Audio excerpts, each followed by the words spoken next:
Over the course of the fake, Democrat-manufactured pandemic, tens of millions of Americans unjustly lost their jobs and their livelihoods.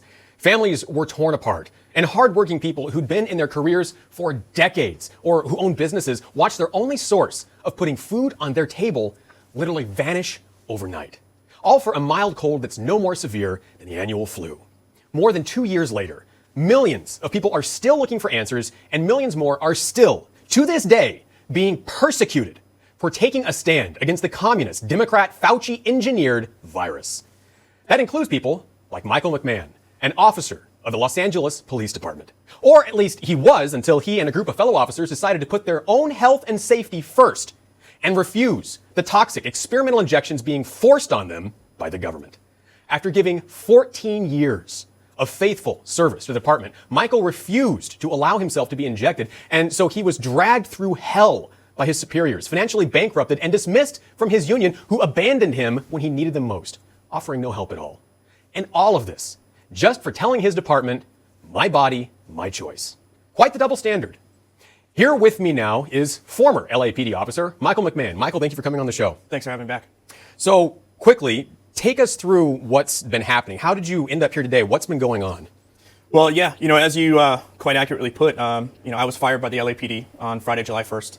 I have been, since our last visit, I was suspended on November 3rd of last year. I was relieved of duty. I had to turn in my gun and my badge, had my police power suspended on November 5th. And then I was served with what's called a Skelly process, which is an investigation. And then I was put on trial with the LAPD in early December. Just last week, that trial culminated, and they found me guilty of refusing to follow the order of a chief. What blows my mind is that you are an officer of the law, you're here to protect our community, and now you are on trial while the district attorney in LA refuses to prosecute actual criminals and just turns them loose in the street. Yeah, you're absolutely right. It's you either die the hero or you live long enough to become the villain. And that's exactly what, first responders in the city of Los Angeles, and as a matter of fact, all over the country have become. We've become the villains for standing up for our own medical sovereignty. The saddest part of the story is that you're not alone in this situation, are you? There are thousands, perhaps tens of thousands of officers all over the country who are in a similar situation just for choosing or being put in the position where they have to choose their own body autonomy or serving their communities. Isn't that right? Yeah, you're absolutely correct. And to my knowledge, there's never been a documented case where a first responder has transmitted this virus onto someone that they've been assisting within the community. It's just it's this narrative that they're selling that according to the Biden executive order, they want us all to be vaccinated. They want 100% workforce. But the fact of the matter is, Pearson, is that the narrative itself is crumbling, but they don't want to. They're digging in their heels. They're not letting go. Exactly. So this whole situation comes at a time when our country, and I know LA, especially here in San Diego, we're facing an unprecedented shortage of police officers. Here in San Diego, I think we're losing like 20 officers a month or a week or something like that. How long can they play this game of chicken? I mean, there's not going to be any police officers left. Yeah, eventually somebody's got to blink. The quality of the applicants are going down. You've got good officers who are, they're critical thinking officers. And what they're doing is they're phasing us out. They want to replace us eventually. With drones. Exactly. Yeah. They want people that are very subservient, ones that will follow orders. And I think that sets a dangerous precedent in American policing.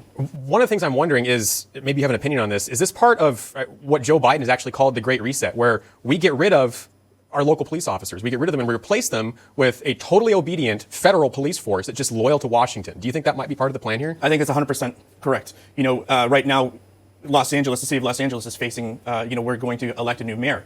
We've got Karen Bass coming in, a devout socialist, and she wants to federalize the police force. If you can encapsulate all of American policing within the federal system, you have control over the populace. One of the most important things that I've always said is that the police, we are not we're not there to serve the elites. We're there to serve the people. Right, and they're getting rid of people like you. Exactly. So what are the consequences of this vaccine mandate? How is this going to impact our communities? Well, immediately it takes good officers off the streets. It takes the officers that have tenure, those that have seen and done some amazing things within their departments, and now the community as a whole is less safe because those officers who chose to speak up and stand for their own sovereignty are gone. So you're getting the less experienced, in basically officers that will just follow a flow chart. Mm-hmm. It's very difficult to make your own decisions, and consequently, with the I don't want to say anything really negative, but the lesser caliber of officers, because of the lower hiring standards, you're getting a lot of officers that don't know how to make decisions for themselves. So it presents a danger to the community as a whole. Now, you're running for office, is that right? That's correct. Tell us about that. Yeah, so I've had the incredible honor over this last almost year now to speak in front of tens of thousands of people.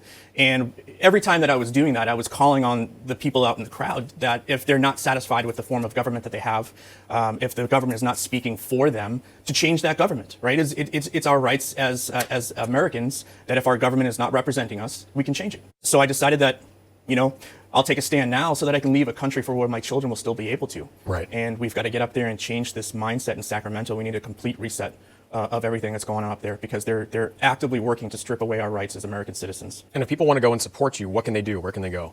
They can find me, my website is McMahon, MCMAHON, the number 4, assembly.com. They can find me on Instagram and Facebook. I want to encourage everyone out there that grassroots campaign like myself, we really need the help of the people.